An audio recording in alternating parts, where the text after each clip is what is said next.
Welcome, everybody. We're so glad that you're here for our in-school opera webinar. Please tell us what school you are at. Just drop it in the chat. I'd like to see.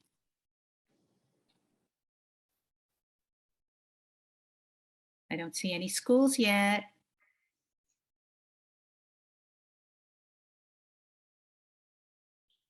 Okay. Hello, everybody. We're so happy to have you here today. My name is Eva Cooperman, and I'm a member of the Young Patronesses of the Opera.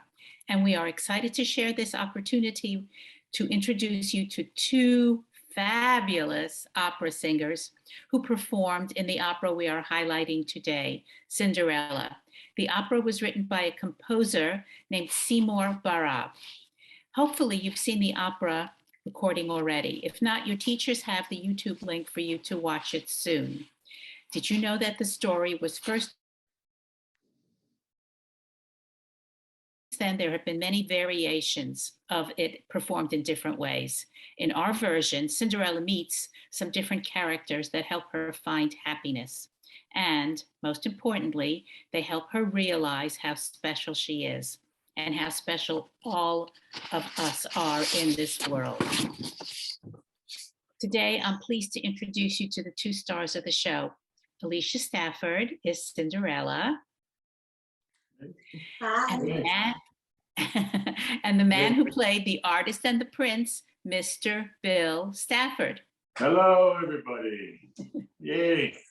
They are going to share with you their career story about being singers and performers. Very special. Before we start, let me remind you that you can ask our guests questions by typing in the Q&A box anytime during this webinar. Please use the Q&A box for the questions, not the chat. He will answer the questions towards the end of the webinar, or Cinderella will answer the questions towards the end of the webinar. But you can type in your question anytime. So, without further ado, welcome Bill and Alicia Stafford. Welcome. Thank you so much. Hello. Yeah, I think we just like to say, first of all, it's wonderful to be able to do this for you and for everybody. And we had so much fun performing in the opera, and we're very glad that we can share some of our experiences with you today. So welcome, everybody. Again, what do you think? Oh, I think it's great. And I believe we were just going to start off, was it? I think we're going to start off just telling you a little bit about our careers, how we sort of got started. And Alicia, would you like to go ahead and do that? So when I was a little girl, probably, I guess, around 6 years old, my mother, she was also a pianist and a vocalist, and she made sure that my sister, my brother, and I, that we got started right away in taking piano lessons. So I started taking piano lessons around age 6, and I took piano lessons from 6 years old to right around 11 years old, I believe, if I recall. And what happened was I was in middle school. I had started middle school, and I was in the choir in middle school. I had decided to join the choir. You had to pick some electives. I also baton twirled and, took gymnastic lessons and things like that. But I also really had an interest in music because of the piano lessons, and my mother would always sing and play on the piano. So I decided to join the choir in middle school. And by the end of the first year of middle school, a pamphlet was passed around by the choir teacher, the choir director. And the pamphlet had the name School of the Arts on it. So that was a new magnet school. I don't know if anyone's heard of magnet schools, but I know they're pretty popular now. There's many magnet school programs. And this was one of the very first in Palm Beach County. We're in Palm Beach County, up here a little, probably north of where everyone lives. About 60 miles north on the webinar. And so I saw, she passed around the pamphlets, and I thought, oh, this looks like it could be fun. So I took it home to my mom. I showed it to my mom, and that started me preparing. I prepared, and I prepared with, I think the song was Down by the Sally Gardens. That was my audition song. Old favorite. And I prepared for the audition. My mom took me to the audition, and I auditioned, and I made it. So I got into the School of the Arts. It's called School of the Arts, and later the name changed to Dreyfus School of the Arts, but it's still the same school.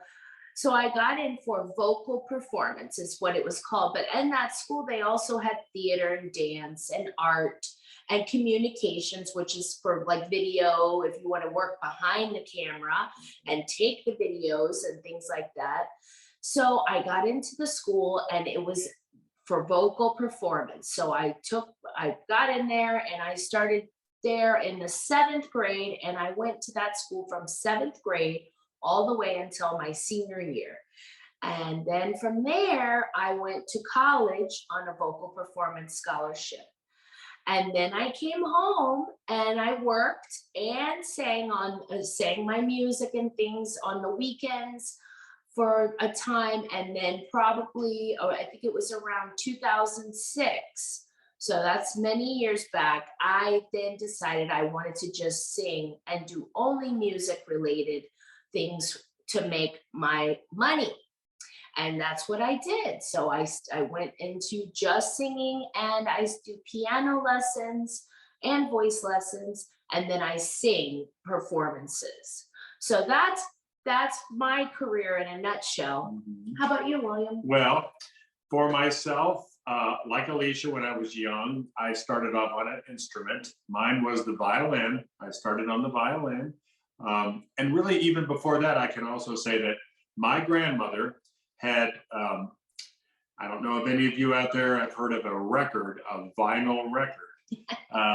That's even goes farther back than CDs, which you might not even. It's a bigger version of a CD. Bigger version of a CD, and it's not digital. It doesn't be read, but it's actually, you have a needle that goes down and plays the groove in the record, and that makes the sound. It's actually very cool. It's sort of they're collector's items today too, so there's a big market for that. But anyway, my grandmother had given me a record of 8 of the great composers. And these composers were composers that you'll probably learn about if you take music classes down the road. Composers like Mozart and Beethoven and Tchaikovsky. And it gave the life story of these composers and gave some examples of their works. That actually got me interested in music. I just loved the sound of music, and it was classical music too, pretty much. So I started to take violin lessons, I think 3rd or 4th grade. And then in an orchestra, and in the string section of the orchestra, you have a violin, a viola, a cello, and a bass. And the violin is the smallest instrument.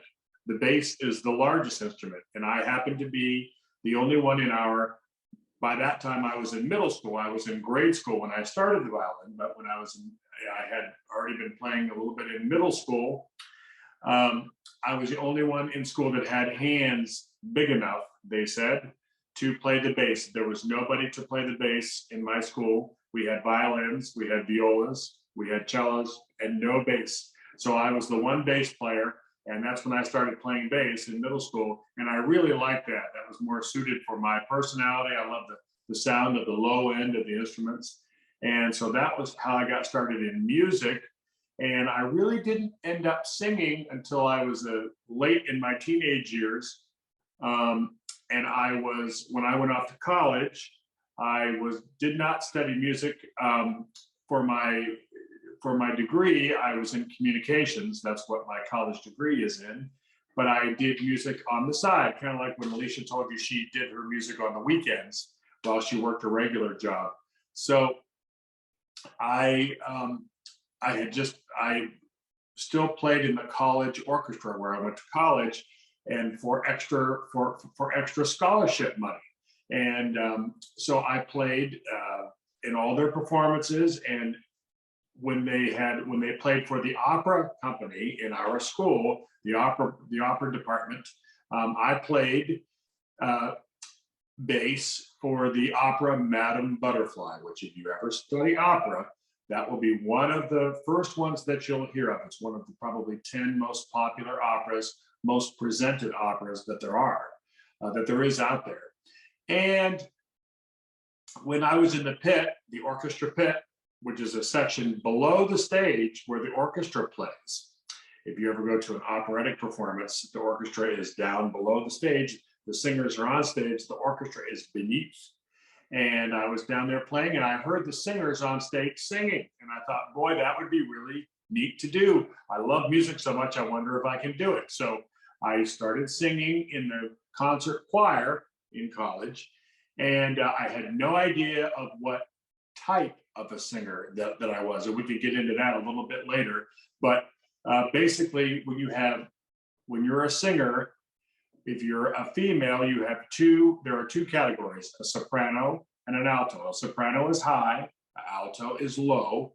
And if you're a male singer, there's a tenor, which is high, or a bass or a baritone, which are the lower ends. So not knowing anything of what I really was, in the concert choir, I was singing in the tenor section, which is high, which you'll find out that's not what I am. So when I went to audition for a Broadway musical that our opera and musical theater department at the college was presenting, I went in front of the conductor and the director, and he vocalized me on the piano. I sang my scales, and we can maybe even talk about that a little bit later, but those are notes that either go up or down. And he said, he made a remark to me. He said, well, he goes, that's very good. He said, did I see you last Friday night at the concert choir concert? And I said, yes, you did. That was my first concert ever performing. And he said, did I see you in the tenor section? And I said, yes, you did. He goes, well, are you having some difficulty with singing that in that range? And I said, yes, I am. And he said, that's because you're a baritone. And from that moment on, that changed my life. 6 months later, I was doing my first operatic role as a baritone, Papageno in the Magic Flute. And it just changed from there. Now, I had obviously had some musical singing ability, but right away I started studying with a voice teacher who began to explain to me what my voice could do and what I was supposed to do with my voice, which is a very important part too, whenever you start singing. And I think there'll probably be a question about this later on, and we'll answer it again too. But how do you learn how to sing? How do you continue your studies and you find a good voice teacher? So I studied with that man who discovered that I was a baritone until I got out of college. And then after that, I had other teachers, which is wonderful. So from that point on, I graduated with my degree in communications, and I worked for a few years in that field. But just like Alicia, we have very similar paths. I still sang on the weekends, little groups that I would find to sing in. At churches, I would sing in churches. And then all of a sudden, when I moved to Florida, in the 1990s, the opportunities arose down here. I started singing, and I started singing more and more and more. And before you know it, I was making my living as a singer. It was very gradual. It was a long process, but I eventually became to be able to sing for a living. And that's probably been, I would say, going on 20 years now, maybe 15 to 20 years that I've been making my living strictly as a singer and as a musician. And then we do all sorts of performances, and I've continued to study. I don't anymore, but right up till probably about 12 or 15, 12, maybe 12 years ago, I was still working with vocal coaches, different ones, and getting better and better and better. And now I sing for a living, and we do all sorts of things too. But maybe you could tell them some of the different types of music that we sing. How about that? Well, we sing not only the operatic, like what you hear in Cinderella, we sing that kind of music. We also sing music from the Broadway stage, which also in Broadway, the Broadway shows, if anyone has gotten the opportunity to go see a Broadway show, you may have gone to one that you hear some of the singers singing in a very operatic way. So there are, even in the Broadway musicals, there are operatic type singing, but there's also a more contemporary, is what it's called, or pop or popular. And it's also, there's another term called belting. I don't know if anyone's ever heard that, but that's where it's a very powerful, not operatic sounding. It's more like we're how we're talking, but it's being extended. So that's another style of music that we sing a lot of, and then we sing all kinds of any style. Now that's not always the case. There are vocalists like ourselves, colleagues that we call them, that they're friends that we work with that are also musicians or singers. Some singers really just stick with one type of music, which could be operatic or pop music or country music or jazz. So, but we have actually another thing that we have in common is we both can sing those different styles of music, which has helped us to be very successful in getting a lot of different concerts and people calling us for different things. So we both sing in different styles of music: opera, Broadway, jazz, pop. We just had a show last night that we sang. It was actually 3 hours. We took breaks and things like that, but we had to come up with about 3 hours, give or take, of repertoire, is what you call it when you have how many songs you can sing, how large is your repertoire. So we had about 3 hours worth of music, and that all varied.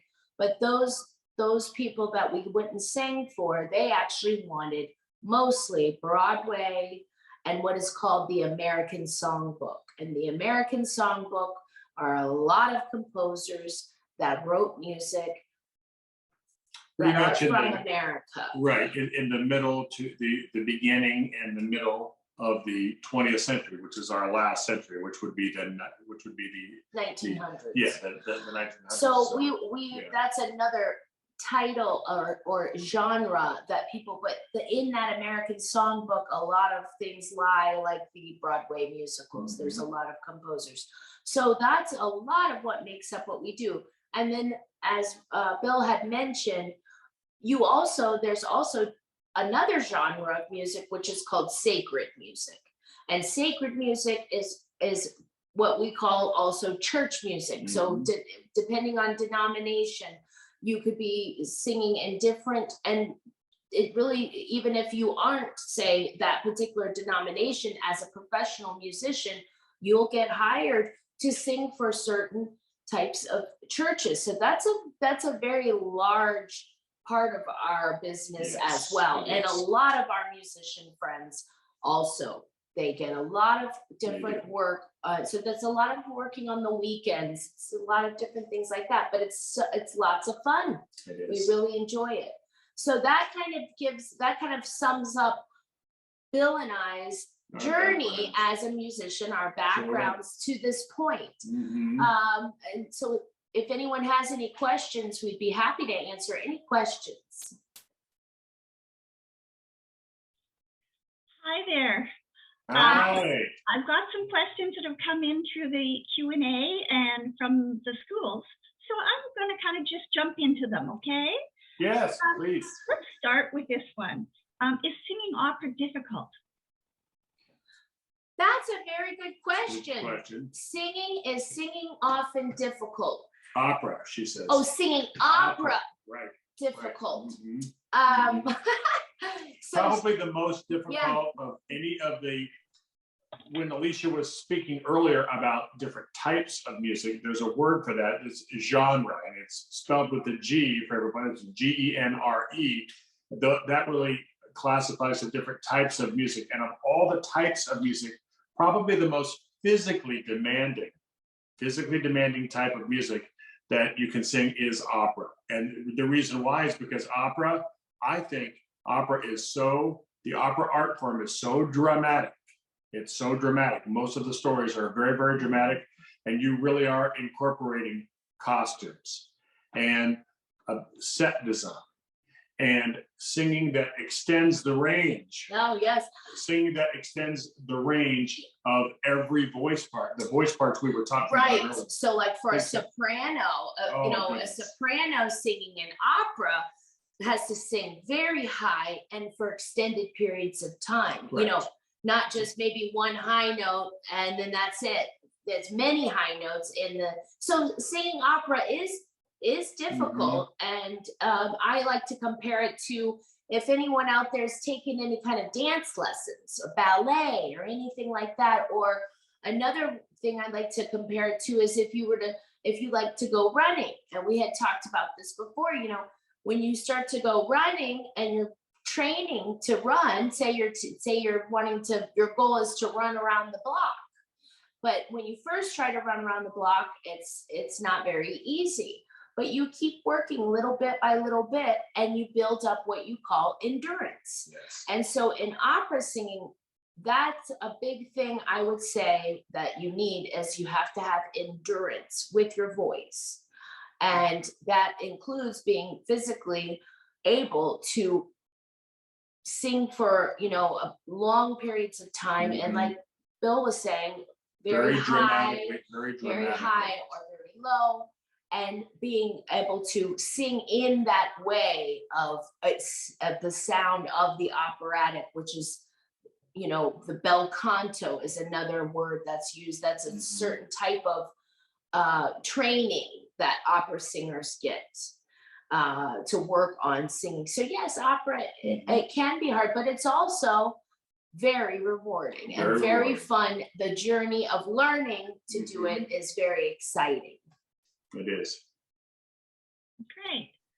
Okay, I've got lots coming in. I'm gonna fire at you. Good. How long did it take for you to learn like all your lines for an opera or performance and all your songs? Oh, Right. to learn the songs. So a lot of times what happens is when you just like for instance for Cinderella. So what happens is you first get the music.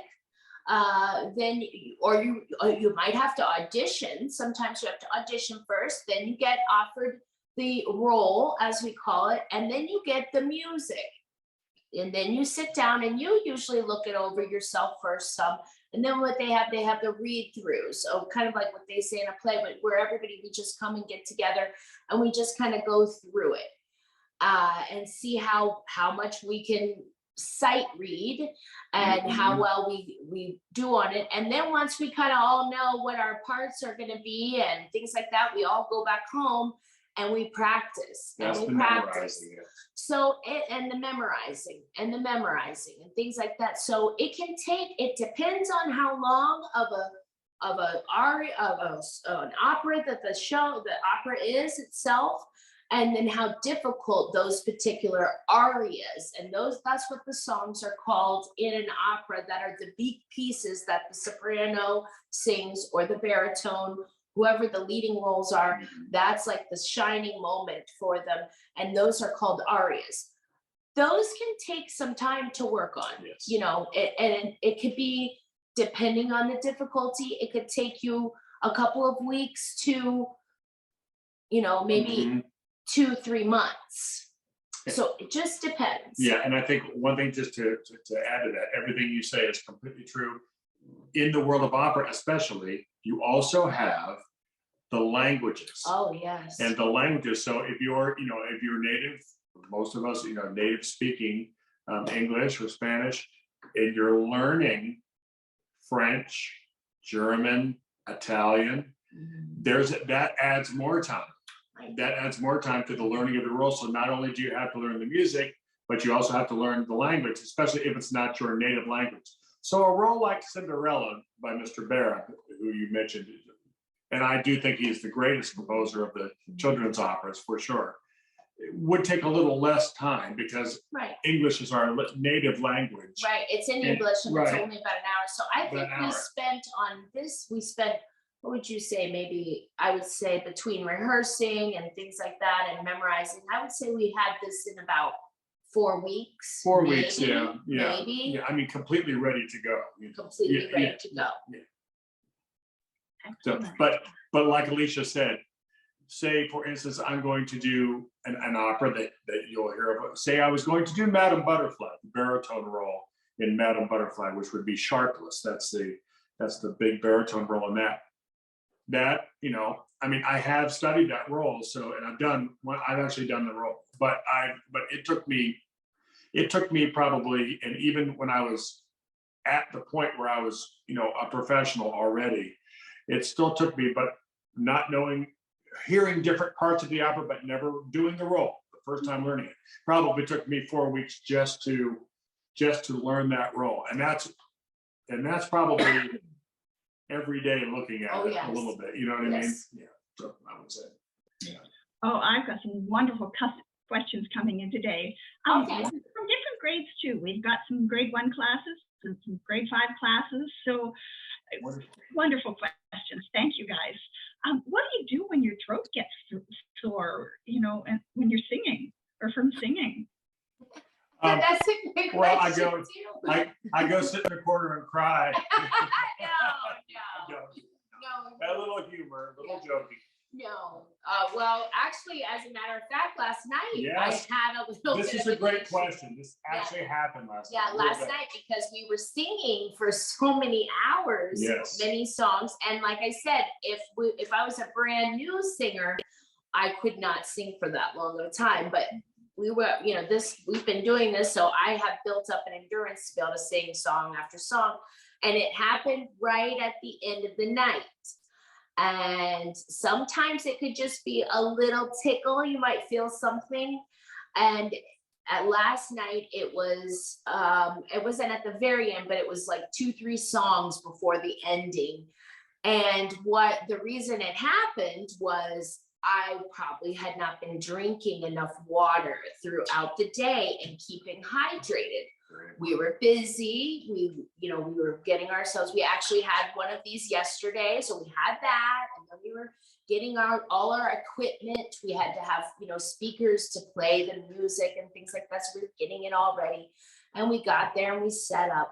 And like I said, the time got away, and I wasn't drinking all the water that I probably usually should. And then the air conditioning vents where we were standing were blowing right on us all night long. Mm-hmm. So it started just, I think, at the end of the night. But what I did when that happened was I didn't panic, because you don't want to panic when you have a little tickle like that. Yeah. You keep your notes and things that whatever the song is you're in, you just keep it more short.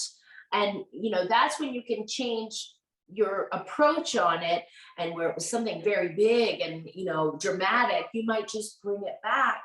And a lot of times the audience would never know. Right. So that's you have to be ready for something like that to happen. And so I had that little tickle, and as soon as and it was right towards the end of the song itself. So as soon as it was over, I just kept swallowing. I kept water. And then I just took some sips of water, and it was his turn to sing. So I had a little time there.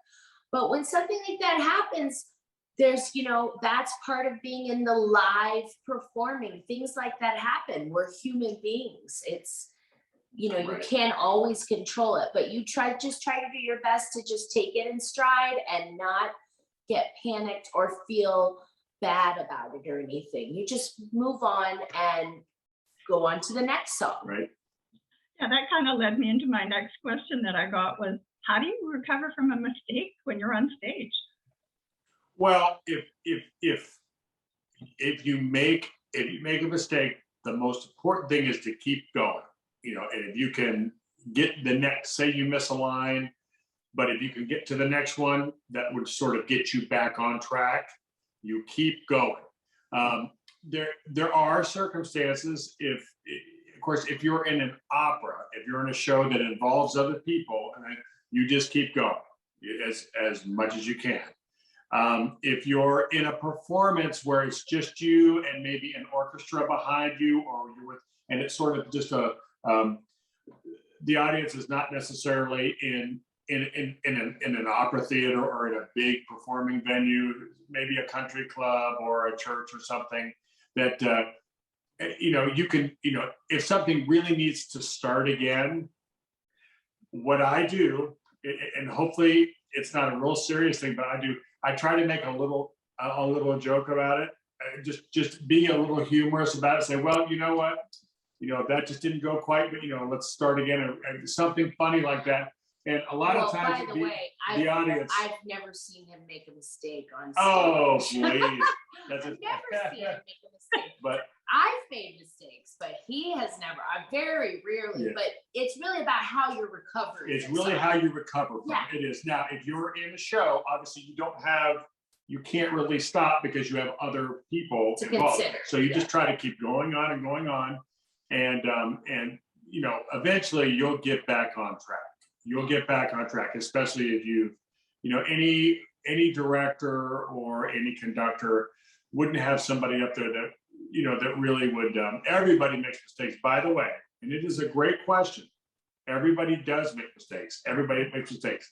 I think that two things, it's how you recover, and that you just keep moving on. Yes. Yes, we're moving on. And it's easier said than done.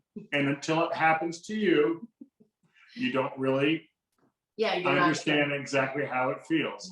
But you'll get through it. Yes. You'll recover. We also have some questions. Either one of you can answer this about what was your first opera, and also which play or opera was most impactful on your career. Wonderful. I can answer that. That's a great question, and I have it right off the top of my head. My first opera was, believe it or not, in English, and it was an opera called Amal and the Night Visitors, and it is the first opera ever commissioned for television, for radio, first of all, in 1949, and it's the first opera commissioned for television in 1951. And it's by the Italian composer Giancarlo Menotti. And Menotti was an Italian composer, but he was completely flexible in English. He spent a lot of time in the United States, but lived here too, I think, as well, in both countries. So he was versed well in both languages, and he wrote this wonderful story. It was about the first Christmas, and it's 50 minutes. It's very much like the operas that we do for you, for like Cinderella, a one-act, 50-minute opera, and it tells about the story of the first Christmas Eve, the wise men coming to see the birth of baby Jesus, and they stop off to rest at a widow's house, a poor widow. They're very, very poor, and she has a 12-year-old boy. And his name is Amal, and it's all about the interaction with them. And it's clever, it's funny, the music is beautiful, and it was my first exposure to opera. And I played one of the wise men, one of the kings. There's a tenor and a bass and a baritone, and I was the baritone. And that was my first experience. And since then, since I've been the music director at a couple of churches, we have put on. I've actually been in both. Alicia and I have both done this. We've actually put that opera on. Yeah. We've directed it, choreographed it. And I did all the costuming. And both of us sang in it too. So the last part of your question was wonderful. What had the most impact? Obviously, that opera had a lot of impact on me, right? I used it again and again and again. So that was my first opera. I still say my favorite opera was. My favorite opera is probably The Magic Flute, which is Papageno, which talked about for. And I love that so much. That's by Mozart. And that was my third opera role, and probably my most enjoyable one. So yours? Oh, no, yeah. We'll just leave her with one. I think she has some more questions. Oh, yeah. Okay. So did you have to dress up for your performances? And what's the craziest costume you ever had to wear? That's one fun. for her. Is it? Which one are you thinking of? From the mayor. Yes. I love it. Well, there we are. There we are. That's in Cinderella. That's in Cinderella. There you are. You're wearing your little mustache. Yes, I am. I'm the painter. Yes, and there I am, the prince. Yeah, there you are. Right, the prince. And actually, I know we mentioned this, believe it or not, and I know we talked about, we could talk about this too, but when you're in a small opera like this, it's also wonderful to develop your acting skills, because oftentimes when you're in a smaller opera with a smaller cast, smaller amount of people, you have to play more than one role. Oh yeah. And that was really, really great for me to play not just two roles in this, but I actually remembered by watching this that I also played the father at the very, very beginning. That's right. Yep. So in this opera, in only 15 minutes, I had a triple personality. My goodness. So well, the question was, Yes. I think, what was it? We enjoy dressing up, and what would be the most interesting one? Well, there's so many. Right.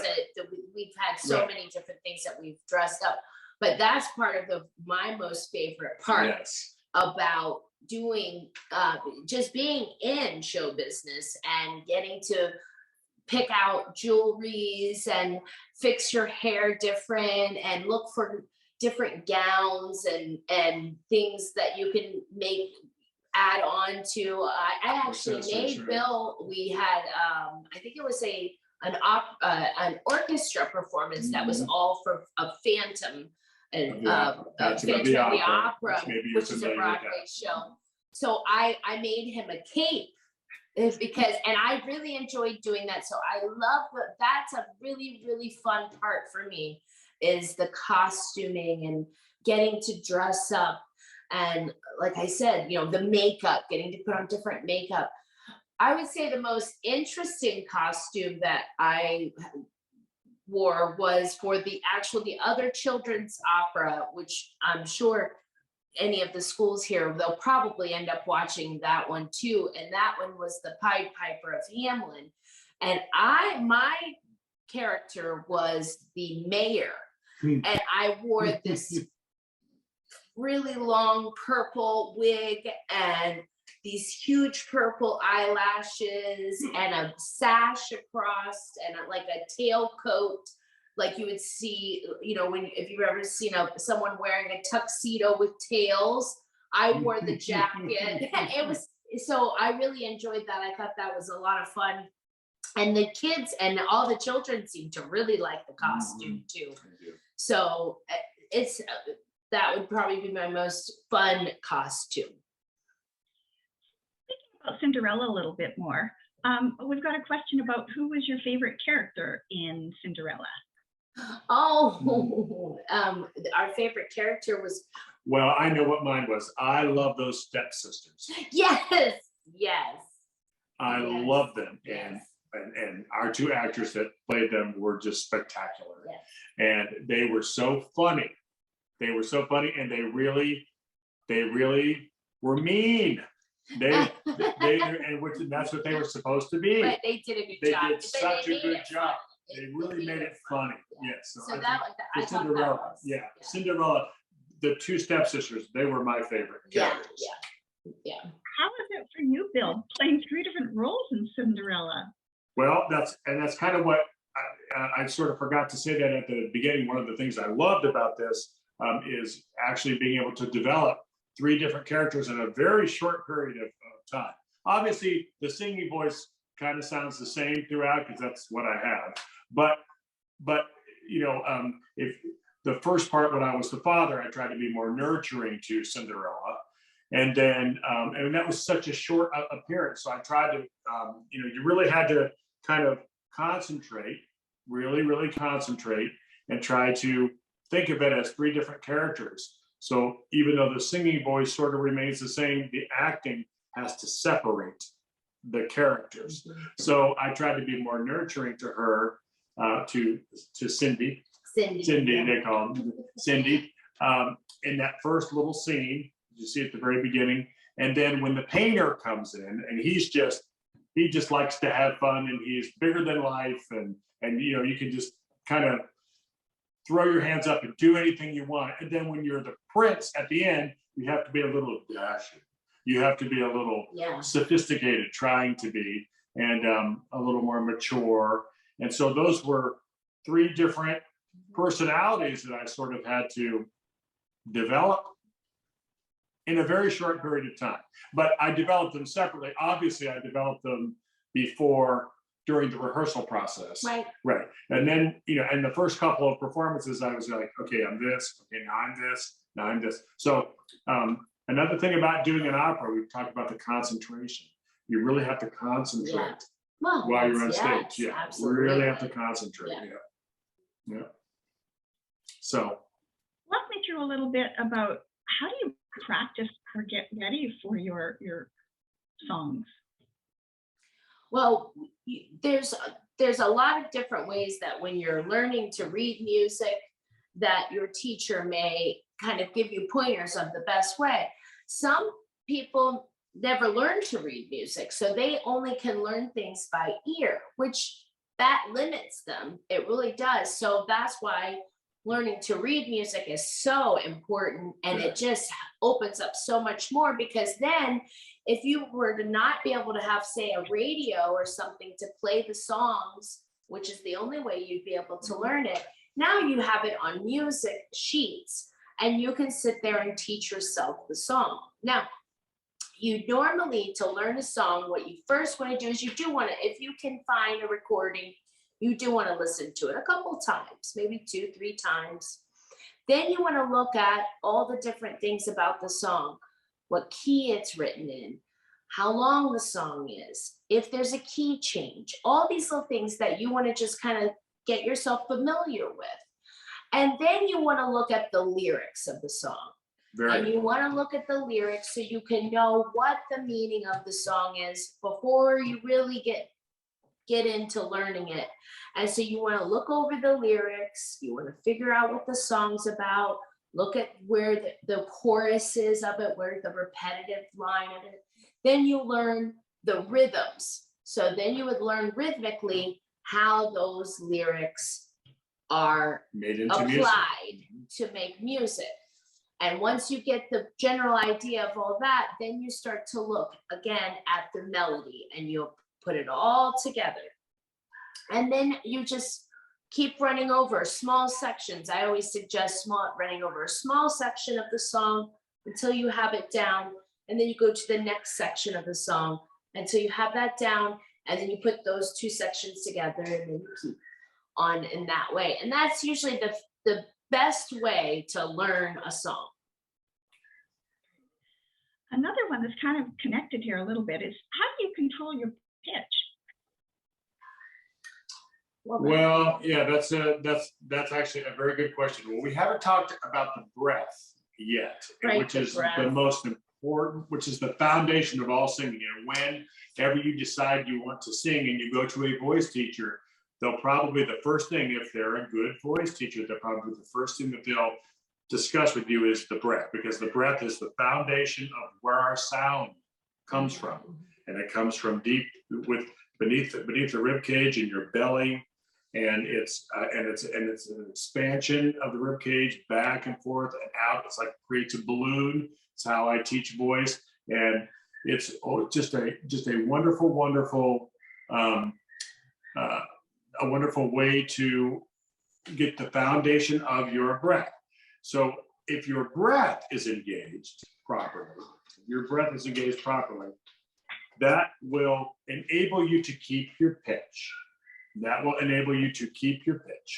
And that's a big thing. The biggest thing, if your breath is engaged properly, you'll be able to feel more secure with your breath and your ear. You're hearing the right pitch, and you're able to produce that with really good, eventually the whole thing is called a great vocal technique.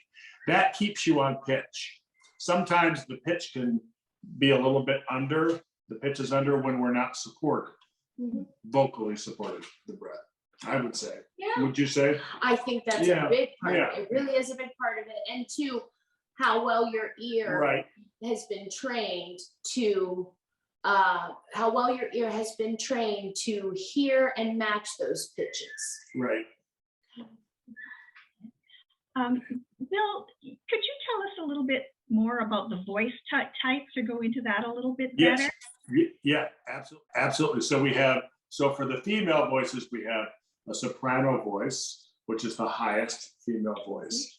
And then you have an alto, and the alto is the lower end of the female voice. And there are some subcategories within that, different types of sopranos. And another type of an alto is called a mezzo soprano, which there are some singers that have qualities of both the soprano and alto.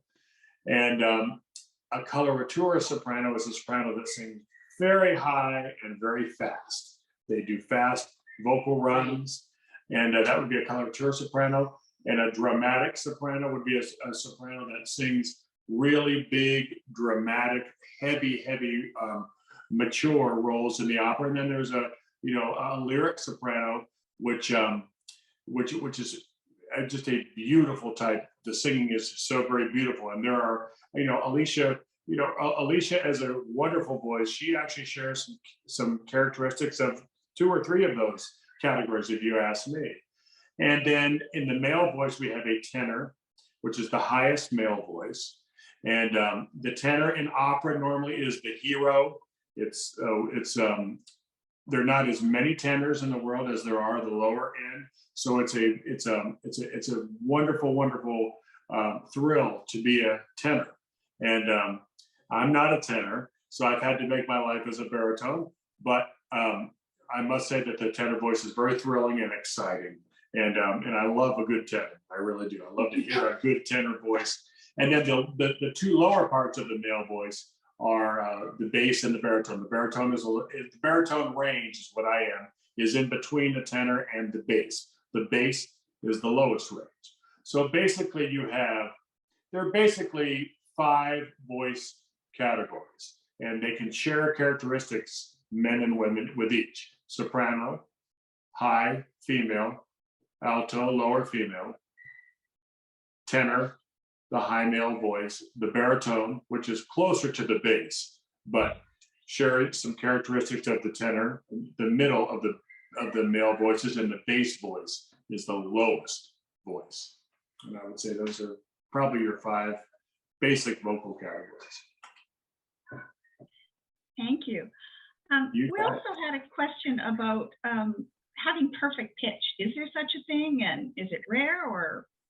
That's a great question. There's such a thing as perfect Alicia, pitch. yes. And that's just a gift. It's just a gift. Some people are just like some people are born with green eyes, and some people are born with brown eyes, or that's the same thing. Perfect pitch. It's where that you can just say, oh, hum an A, and they've hummed an A, and it's like, wow. So that there is such a thing as perfect pitch, absolutely. And we know several musicians that have that. It's amazing to me. Actually, the organist at my church right now, in my church job, I'm the music director at a church up here in Palm Beach Gardens, and he has perfect pitch. And he jokes about it. He says it's a blessing and a curse, because sometimes when he looks at a piece of music and he's asked to play it in another key, he can't do it because his ear just won't let him do it. So there's also something about, I think Alicia would tell you too, there's something called relative pitch. And relative pitch is something that can be developed more. It could be developed more. Tell them a little bit about the relative pitch, Alicia. Oh, the relative pitch. Well, the relative pitch is where you've worked in music so much, and worked on, playing on the piano, and in choral music, and in solo music, you work on sight reading and things like that. That you just get to where you really kind of know where a note sits and how it feels in your voice. Right. So that's when you get really what we call relative pitch, where you just get so good at knowing about where an A is. Usually, like we've done that between the two of us, just and usually I'm like a half step off. She's better than I am. She's better. So yes, there is such a thing as perfect pitch. There is. Perfect pitch is a gift. Relative pitch, just like being a good singer, takes work It takes time Yeah. and a lot of effort, Yeah. but relative pitch can be developed. Great. I've got a good question here. What is something that you had to overcome in your career? Very good. Ooh, Tough one, eh? probably being nervous, stage fright. That's something that I think a lot of people have to overcome. And all that really, of course, when I was younger and that was happening, nobody could have probably told me and I would have believed them. But it was just more so because I hadn't had enough experience with performing in front of people. And then also, when you're very young, you don't really think about it either. So it's like fun. And then you kind of get to an age where you start thinking about it too much and you feel self-conscious. And so that would be a big thing I had to overcome, I think, in probably my 20s, my early 20s. And then it just went away. It just went away after a while because I was doing more and more and more performing in front of people. And I just got to where I think I knew what to expect was going to come out when I started singing. So I didn't worry anymore. Yeah, that's good. That's great. So, if I'm a kid and I want to focus on singing, I'm interested in doing it as a career. How do I get started? And like, what would you recommend to aspiring singers? Oh, we were talking about this before, earlier. I think, taking piano lessons or some sort of a musical instrument. It's wonderful. It's a great way to start because what that does is that not only of course you want to sing too, but you want to learn to read music. And one of the best ways to learn to read music is by playing an instrument of some sort. Because with singing, I would say one of the things that are quite different than playing the piano or the violin, or your instrument is actually inside your throat. So you can't see it like you can see a piano or strings on a violin or things like that. So it's a little more of an intricate type instrument to work on. So the more you know how to read music and understand what notes are and how high this note is or low and things like that, the more you'll feel better when you want to start singing. So when you're taking an instrument, then you're also listening and training your ear to where then you'll be able to match a pitch very quickly with your voice. And some people can do that very quickly, right away. But that's how I would suggest. You start with taking like a piano lesson or a guitar or anything like that. And then when they want to move to the voice, then you start singing but you can really be doing the singing along with that. Right. So and really anytime you really feel like if you have an interest in singing, then you have an interest. You want to do it. You want to try it. I think one thing too, if you're, I also teach voice, and I had one young girl who, her mother called me up and simply said that she had a big speaking voice and she was going around the house speaking large. She had a larger sounding voice and a speaking voice. And she just thought that she might be able to sing. And so I started working with her, and it turns out that she can sing. Yeah. She can sing. She's taken to it very, very quickly. And to go back to Alicia's point, I'm encouraging her she's got a natural gift and can sing. So we're working on, which is the next part of your question, I think, what can somebody do, a young person do? The musical instrument part is very, very important. And then when you do discover that you can sing, maybe you've sung for a family member and they said, hey, you can sing, then find a voice teacher. Right. Find a voice teacher. Or if you're in elementary school or middle school, join the choir. Join the choir. Yes. That's always a great way. Right. And now in schools, there's so many, they always have productions. They're putting on some sort of a talent show or variety show. Get involved. Anytime with anything that you can sing, if that's what you want to do. Okay. So kind of coming to the end here for a final question here. What do you think is the best thing about your job? I think the best thing about our job, well, my job, you also Right. probably agree with me, is just the enjoyment of being able to perform for people and make them happy, Yes. and see their faces light up, and maybe take them, like putting on, when you turn on the TV and you watch your favorite program or something like that. It makes us feel good to know that we get to do that and bring joy to other people and entertain them. I would say Right. that's probably one of Sure. the most exciting parts of it. It not only does it hopefully make them feel really great, but we also feel great doing it Right. when we're up there. It's very rewarding. I think sometimes, you never know. Like my mother always told me too, you never know who's in the audience if you're a performer. You really never know. There might be one person there that is not having a great day, that doesn't feel special. Right. And music can help somebody feel special. That's right. And that's what I love about it. Yeah. Wonderful. Such wonderful words of wisdom. Thank you. So we're coming to the end of today's webinar. Thank you very much, Bill and Alicia, for doing this for us and giving us your words of advice. I'd like to thank our Eva for doing our introduction, and Navina, our tech person for today. Thank you to our schools and all of our students who participated. I hope that you'll join us for one of our other webinars. In April, we have Papageno, and in May, we have the Pied Piper. Right. Like to remind you about the Opera Funtime books, if any of the schools would like them, and they're also available digitally online. So thank you everyone for joining us today. I hope you have a wonderful day, and thank you so much, Bill and Alicia. You're welcome. You're welcome. And bye, everybody. Bye-bye, everybody.